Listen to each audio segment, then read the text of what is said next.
Assalamualaikum warahmatullahi wabarakatuh. Perkenalkan, nama saya Rizka Yanti.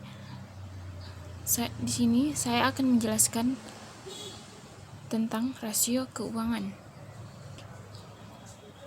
Yang pertama, saya akan menjelaskan pengertian dari rasio keuangan, di mana rasio keuangan menjelaskan suatu hubungan antara suatu jumlah tertentu dengan jumlah yang lain dalam suatu laporan keuangan. Berdasarkan sumbernya, rasio keuangan digolongkan menjadi 3, yaitu yang pertama rasio-rasio neraca, yang kedua rasio-rasio laporan rugi laba, yang ketiga rasio antar laporan. Yang pertama yaitu rasio likuiditas, di mana rasio likuiditas adalah rasio yang menggambarkan kemampuan suatu perusahaan untuk melunasi semua kewajiban yang harus segera dipenuhi atau hutang jangka pendeknya. Rasio likuiditas yang umum dipergunakan untuk mengukur tingkat likuiditas suatu perusahaan, antara lain current ratio, di mana current ratio membandingkan aktiva lancar dengan hutang lancar dengan rumus current ratio aktiva lancar per hutang lancar dikali 100%. Di mana contoh yaitu diketahui bahwa neraca suatu perusahaan surya diketahui kasnya sebesar 50 juta, piutang dagang 150 juta, barang dagang 400.000, jumlah hutang dagang, wesel, bunga dan pajaknya 5.010.000. Dengan adapun penjelasannya, CR yaitu CR aktiva lancar per utang lancar dikali 100%. Aktiva lancarnya sebesar 50 juta ditambah 150 juta yaitu piutang dagang ditambah 400, di mana 400 itu sama dengan barang dagang per 510 juta dikali 100% sama dengan 39,2 dibulatkan menjadi 39 kali. Jadi current rasionya PT Surya adalah 39 kali. Yang kedua, quick ratio merupakan perimbangan antara jumlah aktiva lancar dikurangi persediaan dengan jumlah hutang lancar, di mana rumus quick ratio aktiva lancar dikurang persediaan per hutang lancar dikali 100%. Contoh soal quick ratio. Dari neraca suatu perusahaan diketahui kas 25 juta, piutang dagang 75 juta, barang dagang 200 juta, jumlah hutang dagang, wesel, bunga dan pajaknya 255 juta. Hitunglah quick ratio-nya. Penjelasannya yaitu aktiva lancar sama dengan 25 juta ditambah piutang dagang 75 juta ditambah barang dagang 200 juta sama dengan 300 juta.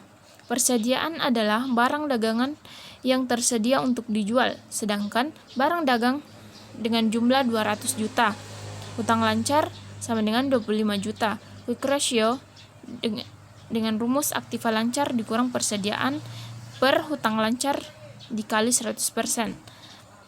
Aktiva lancar sama dengan 300 juta dengan persediaan yaitu 200 juta per 255 juta yaitu hutang lancar dikali 100% sama dengan 39,22% atau 0,39 kali.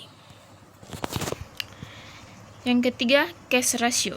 Rasio ini membandingkan antara kas dan aktiva lancar yang bisa segera menjadi uang kas dengan hutang lancar dengan rumus cash ratio sama dengan kas ditambah setara kas per hutang lancar dikali 100. Dengan contoh soal, PT Kinan Garment memiliki sumber daya jangka pendeknya sekitar 100 juta, yang diantaranya 50 juta dalam bentuk tunai atau cash dan 30 juta dalam bentuk giro pada bank atau setara cash. Sedangkan untuk hutang hutangnya saat ini adalah 90 juta. Laporan kas perusahaan pada PT Kinan Gemen diketahui kas 50 juta, kas ekuivalen 30 juta, hutang lancar 90 juta. Pertanyaan, berapakah cash ratio PT Kinan Gemen?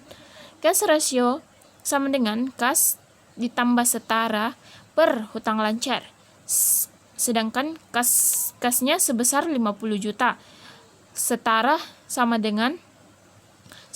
atau cash equivalent sama dengan 30 juta per hutang lancar sebesar 90 juta sama dengan 0,88 kali. Yang kedua yaitu rasio solvabilitas, di mana rasio solvabilitas adalah rasio yang menunjukkan kemampuan perusahaan dalam memenuhi segala kewajibannya baik jangka pendek maupun jangka panjang apabila perusahaan dilikuidasi. Macam-macam rasio keuangan berkaitan dengan rasio solvabilitas. Yang biasanya digunakan adalah total debt to total asset ratio. Rasio yang biasa disebut dengan rasio hutang, DEF atau DEF ratio. Ini mengukur persentase besarnya dana yang berasal dari hutang. Dengan rumus, DEF ratio sama dengan total hutang per total aktiva dikali 100%. Berdasarkan laporan keuangan BEX pada kuartal 2 di tahun 2018, tercatat total asetnya sebesar Rp8,131.362. Adapun totalibilitasnya yaitu tertulis sebesar Rp7.409.479 atau 7,4 triliun. Pertanyaannya, berapakah nilai rasio DAR BEX pada kuartal 2 2018? Jawabannya yaitu total liabilitas per total aset sama dengan 7,4 triliun per 8,1 triliun sama dengan 0,91 atau 91,12%. Yang kedua, debt to equity ratio, di mana rasio hutang dengan modal sendiri adalah imbangan dengan modal dengan rumus debt to equity ratio total hutang per modal dikali 100%. Contoh soal yaitu pada laporan keuangan tahunan Annual Report 2019 diketahui total utang debt PT ABC Tbk adalah 3 triliun. Dan total ekuitas modal sebesar 900 juta. Berapakah nilai debt to equity ratio DAR pada PT ABC? Jawabannya yaitu DAR utang per modal dikali 100%. DAR yaitu debt to equity ratio sama dengan 3 triliun per 900 juta dikali 100% sama dengan 3,33%. Yang ketiga yaitu rasio rentabilitas, di mana rasio rentabilitas atau profitabilitas adalah rasio yang digunakan untuk mengukur kemampuan suatu perusahaan dalam mendapatkan laba. Ada beberapa ukuran rasio rentabilitas yang dipakai yakni profit margin. Rasio ini menghitung sejauh mana kemampuan perusahaan menghasilkan laba bersih pada tingkat penjualan tertentu. Dengan rumus profit margin sama dengan laba bersih per penjualan dikali 100%. Contoh soal profit margin. Contoh soal penjual melakukan rekapan hasil penjualan selama 1 bulan yang telah dilalui. Penjual tersebut berhasil memperoleh hasil penjualan bersih sebesar 10 juta pada 1 bulan sebelumnya. Ia telah menghabiskan biaya sebesar 8 juta untuk menutupi pengeluaran kepentingan toko. Berapa profit margin yang diperoleh penjualan tersebut? Dengan penjelasan, profit margin sama dengan 1 dikurang 8 juta per 10 juta sama dengan 1,1 dikurang 0,8, di mana dapatkan 0,8 yaitu 8 juta dikurang 10 juta sama dengan 0,8. Jadi 1 dikurang 0,8 sama dengan 0,2. Baik, selanjut yaitu gross profit margin. Gross profit margin merupakan perbandingan antara laba kotor yang diperoleh perusahaan dengan tingkat penjualan yang dicapai pada periode yang sama. Dengan rumus gross profit margin sama dengan laba kotor per penjualan bersih dikali 100%. Contoh soal gross profit margin. PT Bina Garment adalah perusahaan yang memproduksi seragam mulai dari seragam sekolah hingga seragam organisasi.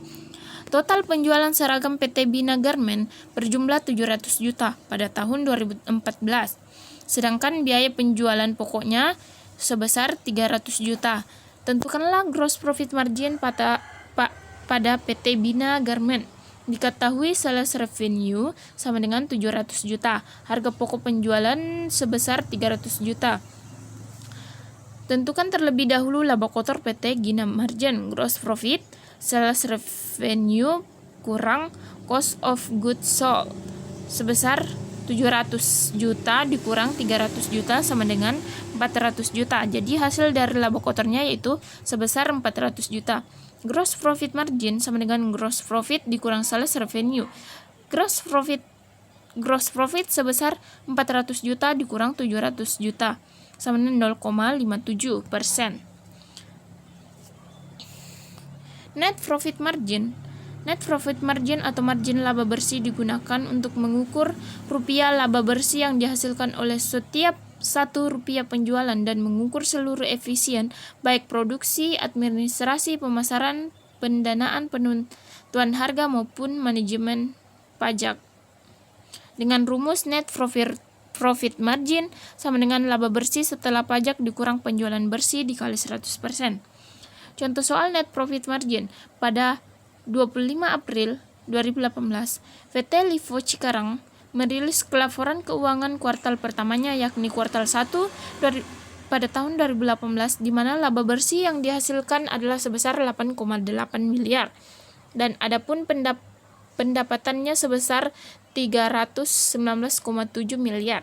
Berapakah nilai rasio net profit margin LVCK untuk kuartal 1 pada tahun 2018? Dengan penjelasan laba bersih per pendapatan atau penjualan bersih sama dengan 80,8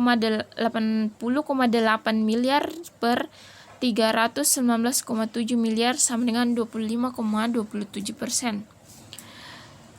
Return on investment merupakan kemampuan perusahaan untuk menghasilkan keuntungan yang akan digunakan untuk menutup investasi yang dikeluarkan dengan rumus ROI sama dengan IAT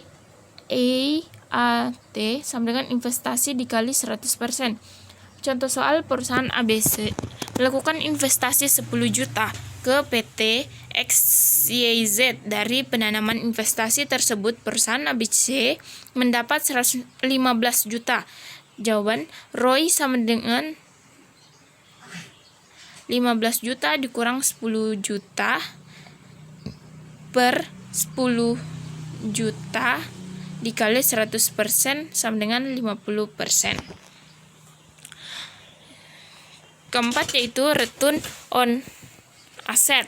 Rasio ini disebut juga rentabilitas ekonomi, merupakan kemampuan perusahaan dalam menghasilkan laba dengan semua aktiva yang dimiliki oleh perusahaan.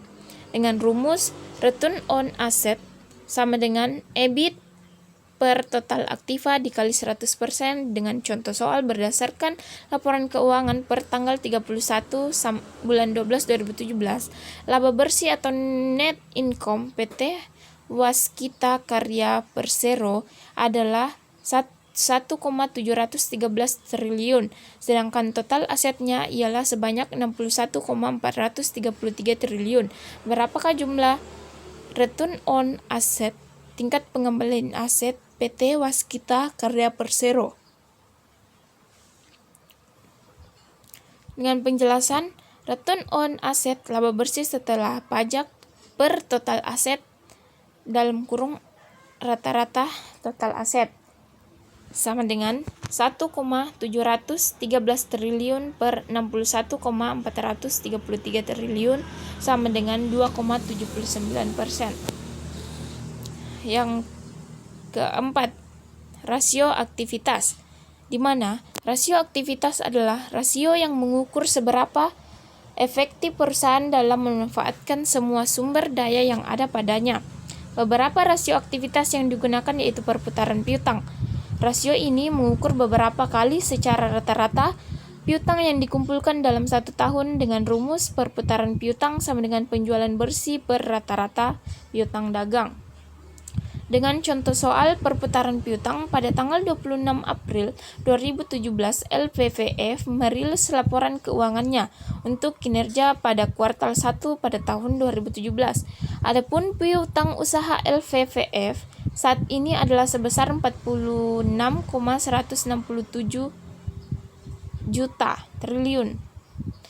Kemudian pada 21 Februari 2018, LPVF mempublikasikan lagi laporan keuangannya untuk kinerjanya setahun penuh di tahun 2017 dengan nilai piutang usahanya sebesar 134,276 juta dan pendapatan bersihnya sebesar 10,023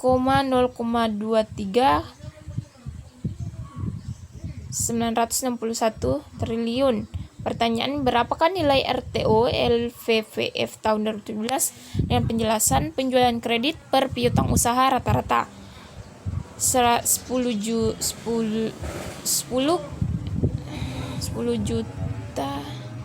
961 triliun per 46,167 triliun ditambah 134,276 triliun per 2 sama dengan 0,23961 triliun per 90,221,500 triliun sama dengan 111,10 kali. Perputaran persediaan. Rasio ini juga menggambarkan likuiditas perusahaan, yaitu dengan cara mengukur dan menjual persediaan. Contoh dengan rumus yaitu perputaran persediaan, harga pokok penjualan per rata-rata persediaan. Contoh soal, perusahaan mengurangi persediaan selama 15 hari penjualan barang, jadi SCR kredit 85 kurang 15 sama dengan 70 hari. Pengumpulan piutang 70 tambah 70 sama dengan 140 hari. Cash cycle 140 hari dikurang 35 hari sama dengan 105 hari. Cash return over 360 per 105 sama dengan 3,43 kali. Jumlah operating minimum cash 12 juta banding 3,43 sama dengan 3.500.000. Turunnya kebutuhan minimum operating cash 4 juta dikurang 3.500.000 sama dengan 500.000. Terjadinya penghematan 5% dikali 500.000 sama dengan 25.000.